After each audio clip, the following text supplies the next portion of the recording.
नमस्कार। तो चलिए भारतीय संविधान के अपने सफर को आगे बढ़ाते हैं। पिछली बार हमने समानता और आज़ादी के अधिकारों पर बात की थी। आज हम और गहराई में उतरेंगे, सामाजिक न्याय और धार्मिक स्वतंत्रता को समझेंगे। और हाँ, साथ में उस सबसे बड़ी ताकत को भी जानेंगे जो इन सभी अधिकारों की रक्षा करती है। तो चलिए शुरू करते हैं एक बहुत ही सीधे लेकिन बेहद ज़रूरी सवाल से। कभी सोचा है कि अगर किसी के मौलिक अधिकार उनसे छीन लिए जाएं तो क्या होगा? कौन है जो उनकी हिफाजत के लिए आगे आएगा? यही सवाल आज हमारी पूरी बातचीत का सेंटर पॉइंट है। और इसका जवाब पता है कहाँ है? हमारे संविधान के पन्नों में ही। आप यूं समझिए कि भारतीय संविधान ने हर नागरिक को अपने खुद के बॉडीगार्ड्स दिए हैं। जी हां, ऐसी मजबूत ढालें जो हर तरह के हमले से हमारी रक्षा करती हैं। तो आइए एक-एक करके इन ताकतवर रक्षकों से मिलते हैं। तो सबसे पहली और शायद सबसे जरूरी ढाल वो है जो समाज के सबसे कमजोर तबके को शोषण यानी एक्सप्लॉयटेशन से बचाती है।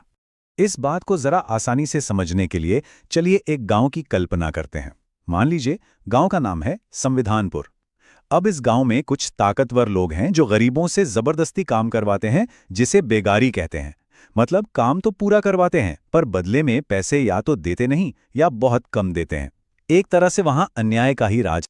अब ऐसी सिचुएशन में हमारा संविधान एक हीरो की तरह सामने आता है। कैसे?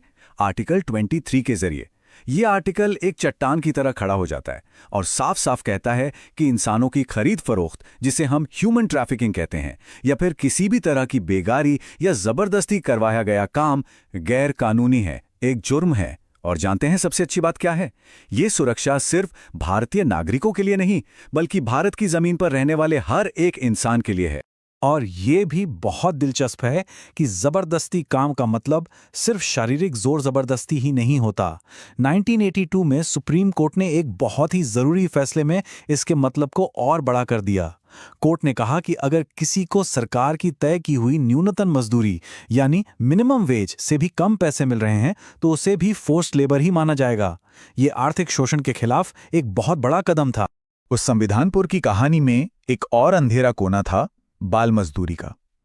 तो इस पर रोक लगाने के लिए संविधान ने हमें दिया आर्टिकल 24। इसने एक लक्ष्मण रेखा खींच दी कि 14 साल से कम उम्र का कोई भी बच्चा किसी भी खतरनाक काम में, जैसे कि फैक्ट्री या खदान में, नहीं लगाया जा सकता। और देखिए, हमारी न्यायपालिका ने इस सोच को और भी आगे बढ़ाया। MC मेहता केस में सुप्रीम कोर्ट ने कमाल की बात कही।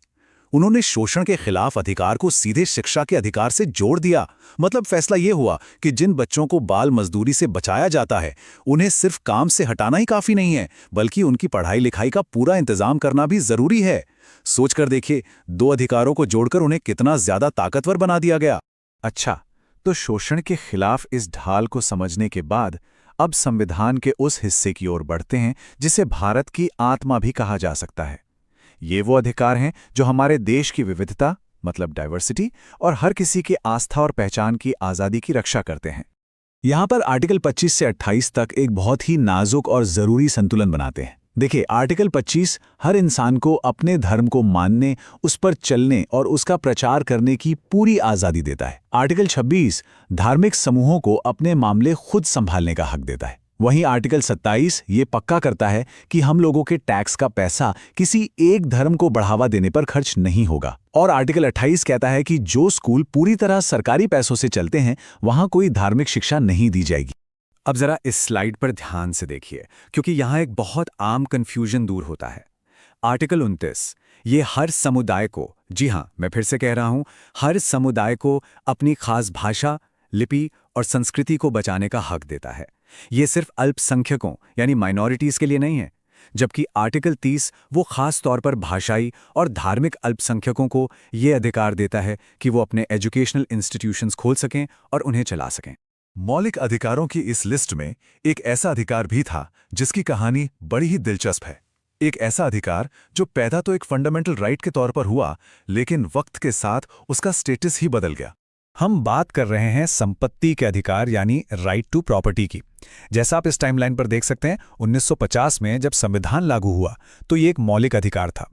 लेकिन हुआ ये कि जब सरकार ने जमींदारी प्रथा को खत्म करने जैसे बड़े सामाजिक सुधार लाने की कोशिश की तो ये अधिकार एक बड़ी रुकावट बन गया। इसके बाद तो कई दशकों तक संसद और सुप्रीम कोर्ट में बहस चली, फिर 1973 का केशवानंद भारती केस एक बड़ा टर्निंग पॉइंट बना और आखिरकार 1978 में 44th संशोधन के जरिए इसे मौलिक अधिकारों की लिस्ट से हटाकर सिर्फ एक कानूनी यानी लीगल राइट बना दिया गया। तो अब तक हमने अधिकारों की ढालें देखीं, आज़ादियां समझीं, पर अब वक्त है उस अधिकार को जानने का जो इन सब अधिकारों की जान है। वो एक मास्टर की जो बाकी सारे अधिकारों को सिर्फ कागज के शब्द नहीं रहने देती, बल्कि उन्हें असल जिंदगी की हकीकत में बदल देती है। इस अधिकार की अहमियत को खुद डॉक्टर B.R. अम्बेडकर के शब्दों से बेहतर कौन समझा सकता है। उन्होंने आर्टिकल 32 के बारे में कहा था, ये संविधान की आत्मा है और उसका दिल। उन्होंने ये तक कहा कि इसके बिना तो ये पूरा संविधान ही बेकार हो जाएगा, उसकी कोई वैल्यू नहीं रहेगी। तो आखिर ये आर्टिकल 32 है क्या? ये एक असाधारण शक्ति है। इसका मतलब है कि अगर किसी भी नागरिक को ये लगता है कि उसके किसी भी मौलिक अधिकार का हनन हो रहा है, तो वो इंसान निचली अदालतों में जाए बिना सीधे, जी हां बिल्कुल सीधे, सुप्रीम कोर्ट का दरवाजा खटखटा सकता है। और सुप्रीम कोर्ट का ये फर्ज है कि वो उन अधिकारों को लागू करवाने के लिए जरूरी आदेश जारी करे। सवाल ये है कि सुप्रीम कोर्ट ये करता कैसे है? इसके लिए कोर्ट के पास 5 बहुत ही शक्तिशाली औजार हैं, जिन्हें रिट्स कहा जाता है। जैसे इस टेबल में आप देख सकते हैं, हेबियस कॉर्पस रिट तब जारी होती है जब किसी को गैर कानूनी तरीके से हिरासत में रखा गया हो, या फिर मैंडेमस, जिसका मतलब है किसी सरकारी अधिकारी को ये आदेश देना कि वो अपना कानूनी कर्तव्य पूरा करे। ये पांचों रिट्स मिलकर एक ऐसा सुरक्षा कवच बनाती हैं जिसे तोड़ना लगभग नामुमकिन है। अच्छा, यहाँ एक आखिरी और बहुत जरूरी सवाल उठता है, क्या ये मौलिक अधिकार अनलिमिटेड हैं, एब्सोल्यूट हैं? क्या इन पर कोई भी सीमा नहीं लगाई जा सकती? तो इसका जवाब है नहीं। हमारा संविधान हमेशा व्यक्तिगत आज़ादी और राष्ट्र की सुरक्षा के बीच एक बैलेंस बनाने की कोशिश करता है। जैसे आर्टिकल 33 संसद को यह अधिकार देता है कि वो आर्म्ड फोर्सेस में अनुशासन बनाए रखने के लिए उनके कुछ मौलिक अधिकारों को सीमित कर सके। इसी तरह आर्टिकल 34 के तहत अगर किसी इलाके में मार्शल लॉ लागू है तो वहां भी अधिकारों पर पाबंदी लग सकती है। ये सारे कदम देश की एकता और सुरक्षा के लिए जरूरी समझे गए। तो आज की हमारी इस पड़ताल ने हमें संविधान के सुरक्षा कवच की कई परतें दिखाई हैं।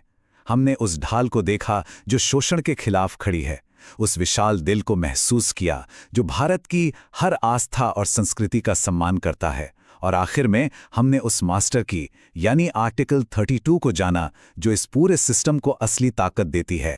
और आज मैं आपको एक गहरे सवाल के साथ छोड़कर जा रहा हूं। अगर आर्टिकल 32 हमारे संविधान की आत्मा है, तो आज के भारत में वो क्या चीज़ है जो इस आत्मा को जिंदा रखती है, जो इससे आवाज़ देती है? इस पर सोचिए।